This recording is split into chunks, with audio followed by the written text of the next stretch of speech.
Welcome to No Extra Words, one person's search for story. My name is Chris Baker-Dersch. I'm your producer and editor. This is Season 2, Book Pairings. I've spoken before on this show about my love of National Poetry Month. National Poetry Month is every year in April, and according to poets.org, it's the largest literary celebration in the world. And I think that's because it's really easy. You know, we have a lot of exposure to poetry. It's everywhere. It's in the lyrics of our songs. It's in the graffiti in the park. It's in the books we read, whether they're poetry books or not. It's all around us. And so I think it's a very easy thing to celebrate. I don't know anyone who's never either written a haiku or limerick or had a poem they read or even memorized as a child that made them laugh. It's a very accessible format in a lot of ways in its short form, so it's an easy thing to celebrate. But the flip side of that is poetry is incredibly intimidating.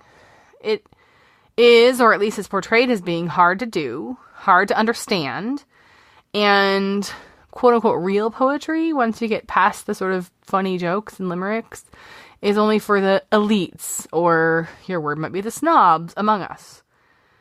I can't actually find the statistics to back this up, but it's often said that more people write poetry than read it. And there's nothing really wrong with that. You know, I think battered notebooks full of poetry that live inside teenage lockers are a very reasonable way of coping with the world. But why the fear of this format? Why the fear of taking it in, of absorbing it, of sharing it? Why does something which really at its essence is the act of playing with language so completely intimidating? So I don't know if your education was anything like mine, but here's my experience with poetry in school. As a child, I was encouraged to play with it. The funny poems of Jack Prelutsky and Shel Silverstein were shared by teachers, often in April, and their collections lived on my shelf. What I knew about poetry was that it rhymed and that it was funny. And then, fast forward to high school, any conversation about poetry turned into a conversation about structure.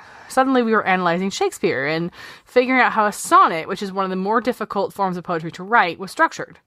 I vividly remember there was a Valentine's Day, junior year of high school, and I can't remember if it was a student teacher or a substitute teacher, assigned us to write a love sonnet. Really? Honestly? That's how you spend your Valentine's Day in English class? I wrote mine about baseball and was mocked for it. So that's my experience with poetry in school. Now, there's nothing wrong with Jack Prelutsky or Shel Silverstein or Shakespeare, but I feel like, and I had this conversation last year during Poetry Month with Kelly Russell Agodon, who I interviewed for this show, and you should go back and listen because we had this kind of same conversation. If your education was anything like mine, or if my education is any indication of how we teach poetry in this culture, we're doing it wrong. Somewhere in between the playing with funny words and Shakespeare, we have missed a step. Where's the exposure to a broad range of poetic forms and language? And I don't mean analysis. I don't mean where's the breaking apart every form of poetry ever invented. I mean, where's the just listening to it, sharing it, reading it aloud, seeing how you react to different formats. Doesn't that have to come before we go into how a sonnet is structured?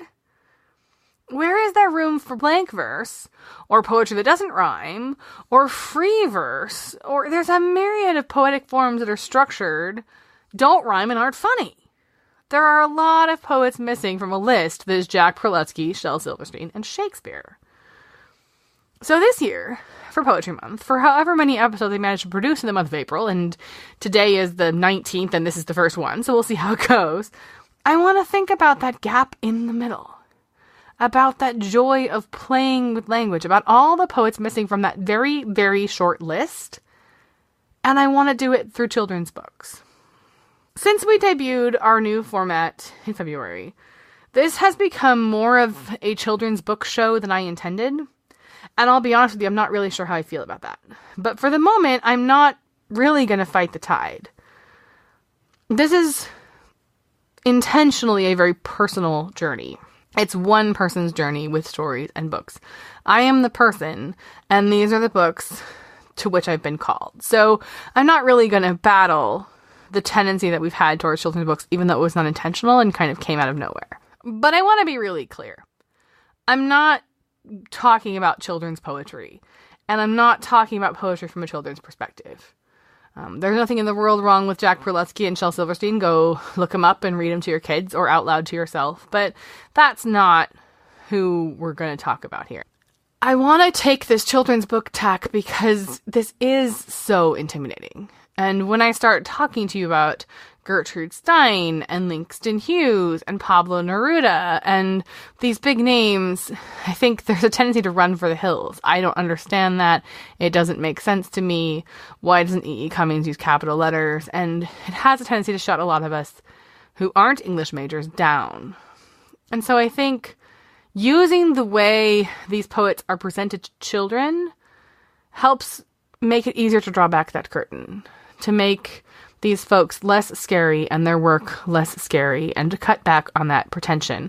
Because let's face it, it's hard to be pretentious with kids. So we're going to talk about the real poets, classic poets, but we're going to do it in the way they've been presented to children.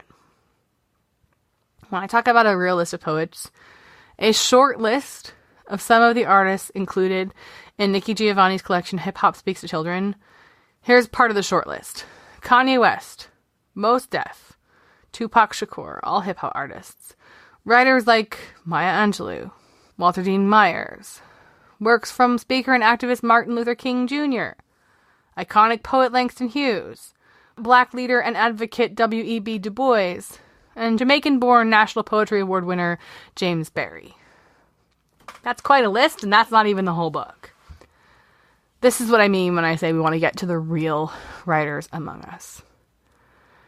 Hip-Hop Speaks to Children really does three important things. First and foremost, this book is about celebrating the rhythm of language and how the heritage of spoken and sung language and rhythm has influenced modern rhetoric and music.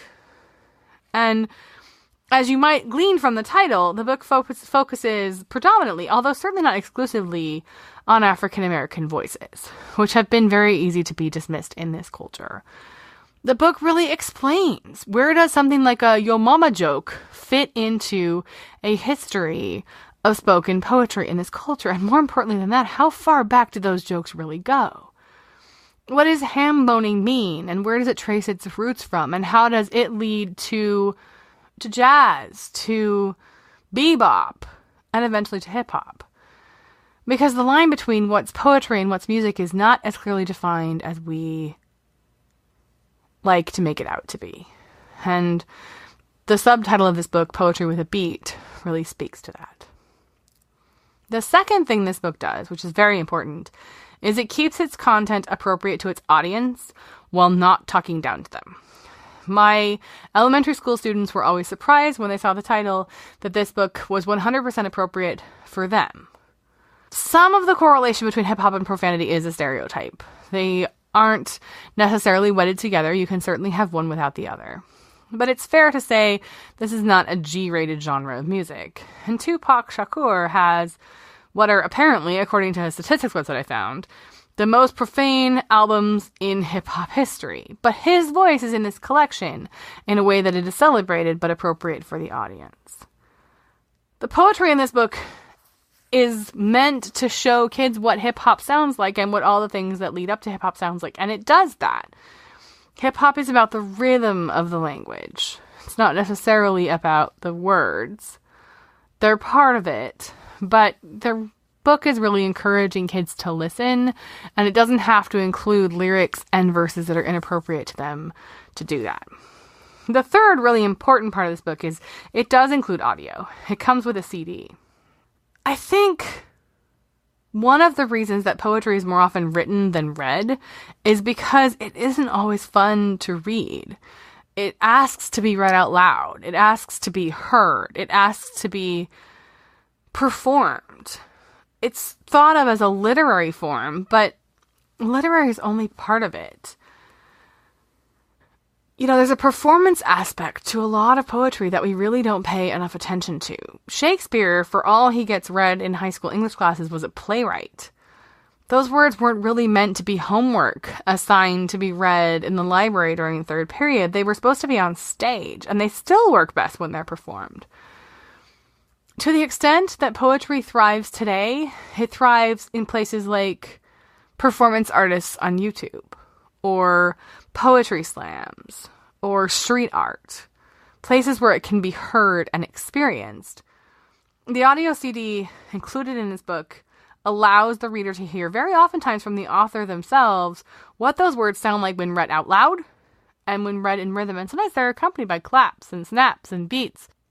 I'm not saying that all poetry has to be read out loud, but I think we take a huge part of it away when we turn it into words on paper. It's a very difficult thing to trap and to contain. Because this book includes great artists, the CD has another great component as well as a teaching tool. I can and have talked to students until I'm blue in the face about how powerful the words of Langston Hughes are and how much they spoke in his time and in ours. But the truth is, Hughes died in the 1960s. And it's a hard thing for them to understand. But when I play this CD for them, and he introduces and reads The Negro Speaks of Rivers with all of its original language, it gives an accessibility to a form that isn't always that accessible. And it becomes less about me trying to explain that in Hughes' time the word Negro is not a slur, and it becomes more about them getting to hear him tell you why he wrote it and then read it to you. The CD ends with some original audio from the I Have a Dream speech, followed by a performance of it. I think one of my favorite things about this book is that you can experience the CD and the book together. You can leaf through the book on its own, or you can just play the CD.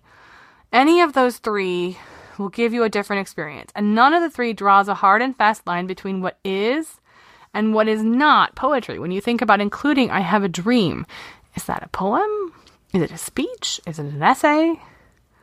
I'm really suspicious of anyone who can draw a really hard line between what is and what isn't poetry.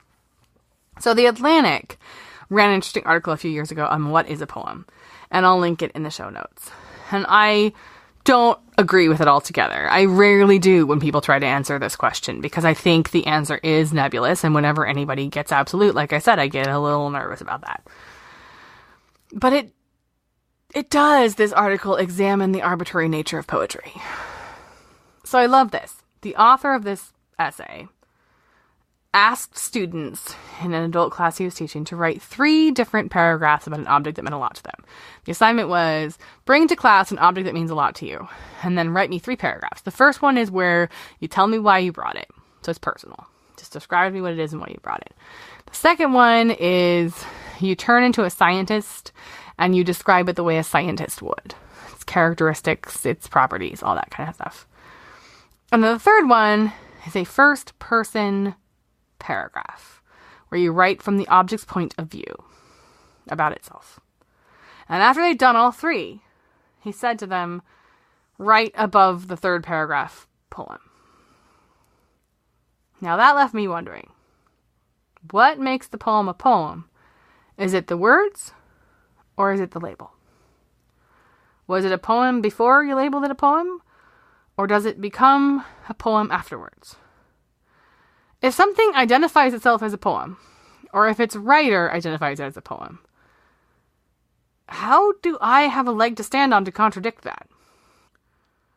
Likewise, if you take something like I Have a Dream, and later identify it as a poem, and put it in a poetry book, you start an amazing conversation about oratory, and the power of words, and rhetoric, and speaking styles, and what it means to be a black preacher, and versus some other kind of speaker, and all of these kinds of things you wouldn't have conversations about elsewhere, probably. Found poetry is an interesting concept. Some people don't believe it exists. I think it's a very profound thing to take something that was not originally intended to be a poem and to label it as one and study it as one. I've seen found poetry books that format the words of former Secretary of Defense Donald Rumsfeld as poetry. There's a book floating around that has former Yankees announcer Phil Rizzuto's words formatted as poetry. A lot of people really, really struggle with a definition of poetry that's that broad. But I think especially when you talk to kids about what poetry is, making the definition as broad as humanly possible encourages them to play with language and makes the whole concept less intimidating. Maybe that's not just true when you're talking to kids. Maybe that's true when you're talking to any of us. Maybe that's how you make poetry seem like more than just something for people with master's degrees in English. Even the strictest forms of poetry. I mean, we talked a few weeks ago about the heroic crown of sonnets, which is probably one of the strictest forms there is. Even a sonnet was once somebody putting together words in ways that hadn't been done before. And even a sonnet has evolved. Think about Emily Dickinson and the American sonnet. In the 17th century, a Japanese poet named Basho took a 3-line stanza from an existing poetry form. So this poetry form was longer, but there was a 3-line stanza included in it. He started using those 3-line stanzas alone, with a certain number of syllables in each line, and that was haiku. That started as somebody trying something different. Even strict forms of poetry start that way. And of course, that brings me to the second book in today's pairing, which is Out of Wonder, Poems Celebrating Poets by Kwame Alexander. Let me start by saying this book is gorgeous. One of the downsides of talking particularly about children's books in this format is I can't adequately tell you how amazing they look. And one of the upsides of a picture book format for a poetry book is that poetry by its nature lends itself extremely well to being paired with good art. This book's illustrator, and I'm going to butcher this name, I'm so sorry, I think it's Akua Holmes, was honored with a Coretta Scott King Illustrator Award for this book in 2018. The Coretta Scott King Awards come from the Association for Library Service to Children, which is the same group that presents the Newbery and Caldecott Awards, if you're familiar with those. And the Coretta Scott King Awards honor African-American writers and illustrators for children. So Holmes was the winner for that award for this book. What this book does is it celebrates poets by presenting all new poetry, written mostly by Kwame Alexander or one of his co-writers, all inspired by other poets. So we're talking about Basho and how he took a larger form and extrapolated it down to haiku. What the poem that honors Basho does in this book is it presents us with 3 stanzas that are each a haiku, something like what he might have done. The subject of that poem is completely contemporary. It's actually even called contemporary haiku. So that's what this book does. It honors poets not by sharing their works, but by sharing new works inspired by them. This book is in 3 sections. The first is about imitating style, like Basho.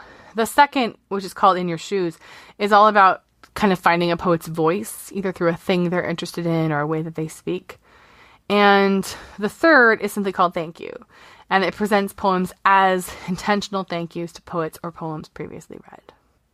Now, again, the list of poets celebrated in this collection is not limited to those who wrote for children. And in fact, it exposes kids to a broad list of celebrated writers. Now, some we already talked about. Maya Angelou is here again. Nikki Giovanni, who was the editor of HipHop Speaks to Children, is in here. Langston Hughes, Walter D. Myers. But there are more. Robert Frost, Emily Dickinson, E.E. Cummings, Pablo Neruda, Billy Collins, Rumi, Naomi Shihab Nye, who's one of my personal favorites, William Carlos Williams, Ugandan poet Okot Patek, which, again, I'm sorry about the butchering of that, and more. So there's a master list in the back of the book of all the poets included by era, from ancient to modern, and then their short bios of each of them. I will say I have mixed feelings about one element of this book, and that is that the works by the original poets are not included. Only the poems written to celebrate them, and then biographical information about them. I totally understand logically why it's designed this way. The permissions alone would be daunting, and in some ways, not having the original poems there helps highlight the poets that are presented in a way that might encourage kids to go seek them out, which is a pretty easy thing to do in the age of Google. But a side-by-side comparison might be nice. I read an NPR piece from last year with Kwame Alexander, and he stated explicitly that getting kids to read poetry and exposing them to great poets is only part of his goal for this book. Alexander and his team want the kids to be inspired to write poetry of their own. to use the rhythm of Langston Hughes, to use the language of Naomi Shihab Nye, to put it in the form of E.E. Cummings, to do their own thing with it. It's meant to be a launching pad for creativity, more than a biographical dictionary of poets. And that's awesome. When we, and by we, I mean the book people, us librarians and booksellers and poets and small presses of the world, when we lament that more people write poetry than read it, we are truly sad because we have this great content, we want to share it, and that's great. And we have a world of words to share, and that's really hard to do if no one's paying attention. And the fight for readers is bigger than poetry, and it's a deeper conversation than that. But we do sometimes forget the positive side, which is that people write poetry. They do. It's not dead. It still exists. It's still being created. Maybe some of it badly, but it's out there. If you want to entertain yourself for 10 minutes, Google, "Do Americans Write Poetry?" And you'll see it. Because what you'll see is a lot of people talking about how some people writing it is causing the death of poetry, which to me sounds bizarre, and it goes back to that snob factor.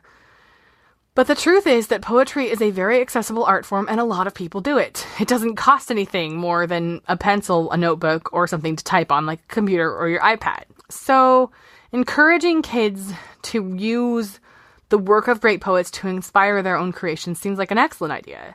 It's also a way to keep those forms of poetry alive without doing them to death. You know, one of the things, like I say, the book snobs among us are worried that these kind of classic forms of poetry will go away because everything is free verse or blank verse. It's this sort of, if everybody can do it, dumbs it down kind of theory.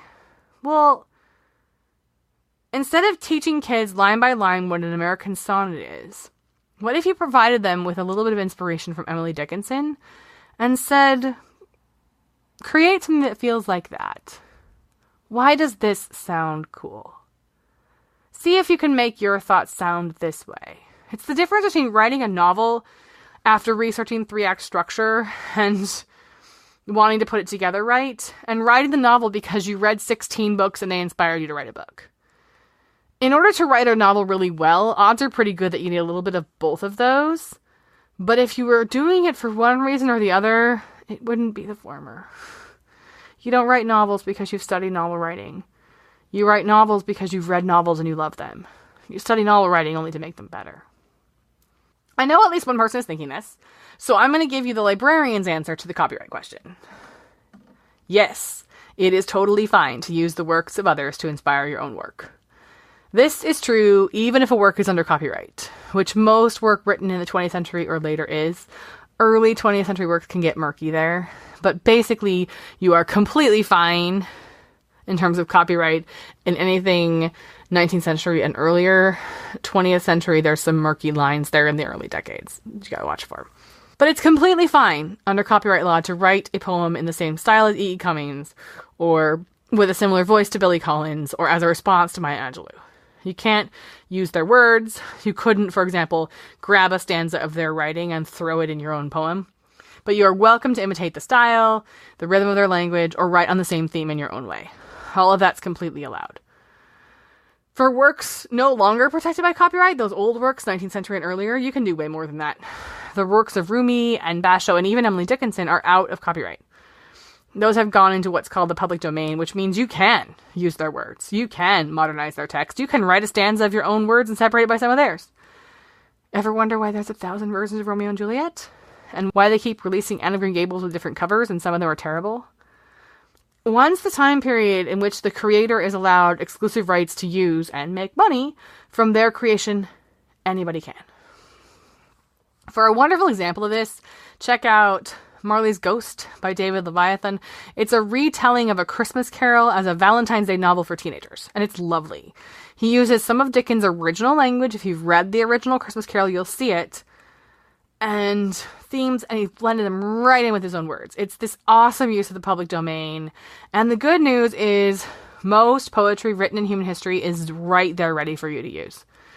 You don't necessarily have to start with a blank script. You can start with somebody else's poem and just keep rewriting it till it becomes your own. And even contemporary stuff can inspire you. You just have to be more careful that your words and your writing is completely your own. I'm guessing Most people listening to this were at some point or another told to write a poem in school. For some percentage of this audience, that was probably exciting. School, by its nature, isn't always great. I know we try out there as teachers who are listening, but it isn't always great at letting us create what we want without restrictions. So hence my Valentine's Day sonnet writing experience from the beginning of the episode. So when we're given free rein to write a poem, a lot of us may have been excited by that. But for a lot of people, that's an incredibly intimidating idea. Do what? Create a what? Out of what? This is why the first direction for writers is to read. A lot. Because it's really hard to create what you are never exposed to. Which is why I love both of these books for exposing poetry to adults as well as children. It's the real thing, these poems. They don't talk down. They aren't giving you a poor imitation of what poetry is. But they also aren't asking you to dissect it, break it apart, and study it. If you recreate the poems in these books, you're encouraged to do it with your ears, not by your analysis. You're encouraged to listen to what sounds good about what you are reading, which is really as good a definition of poetry as I can think of. Again, it's not about the meaning of the words, but it's more than that. It's how they sound together, play together. And playing with words and how they sound when stuck together is something any of us can do. I want to end today by getting in the Wayback Machine and sharing with you one of the first pieces of flash fiction I ever shared on the show, all the way back in June 2015. It's one that I wrote. It's called Obituary for Poetry on a Manual Typewriter. And I think it's an interesting one to revisit in the context of this episode. So I'm going to close you with that. Hang out for a minute and I'll get to that. But before I do that, I want to chat for just a minute about the show to make sure you know what's going on around these parts. So we've fallen off our production schedule just a bit. If you're a regular listener, you, I'm sure, know this. Things are a little bit chaotic here in the Dersh household at the moment. We are getting ready for a new baby this summer and there's just a lot of things going on. So to some extent, podcast production has been a little bit backburnered. But I do want to keep the show going. And one of the things that has happened in the last couple of weeks as I've been trying to get this episode out to you is I've been hearing some wonderful and encouraging feedback about the new format and people telling me what it means to them and encouraging me to keep it going. So I want to thank from the bottom of my heart Bill and Denise, and I know there are others whose names I'm forgetting. Your private messages on social media and your emails just mean the world to me. So thank you very much for that. I really appreciate it. We are going to keep producing new episodes. What I'm not going to do right now is commit to a schedule. What I will say is for our next episode, which I'm hoping will be out sometime before the end of April, we are going to talk about poets as they are portrayed in picture book biographies. Gertrude Stein, as portrayed in Jonah Winter's book, Gertrude is Gertrude is Gertrude is Gertrude. And William Carlos Williams, as portrayed in Jen Bryant's book, A River of Words. I'm also going to touch on Marsha Brown's Pablo Neruda, Poet of the People. So whether you know or don't know those poets and those books, I hope you will join us for that. And we will keep this theme of poetry not being intimidating, because the last thing I want to do is drown you in heavy stuff. And, you know, Gertrude Stein, Pablo Neruda, that's kind of heavy stuff. And we want to make sure we keep it accessible. And so when you do go to read Neruda and others, you get to go into it with the right feeling in your gut and not feeling like you've been forced. I'm going to keep aiming to get episodes out just as quickly as we can produce good ones. That's the promise I'm going to make about a production schedule. We're not going to produce bad ones. So sometimes we'll make you wait just a little bit. I am still around on social media. Twitter is probably the best way to find me these days at No Extra Words. But I'm also on Instagram, and I'm always looking for new friends at goodreads.com/noextrawords. All those links, as well as show notes and other ways to stay in touch, are at noextrawords.wordpress.com. And now, without any further ado, here's an obituary for poetry on a manual typewriter from 2015. And I will see you next time here on No Extra Words.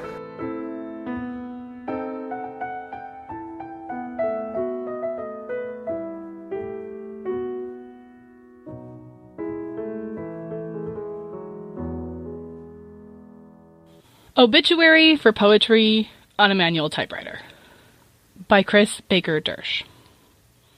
I wish someone had told me you were sick. If they had, would I have done things differently? I probably wouldn't have believed them. How could you be sick? You are ancient, steadfast, have survived long and endured much. When people would say to me, "Oh, I don't read poetry," I never paid much attention. It would be like saying I don't listen to music. Music is everywhere, and you don't have to be an enthusiast for it to reach you. So it goes with poetry. Song lyrics are poetry. Subway graffiti is poetry.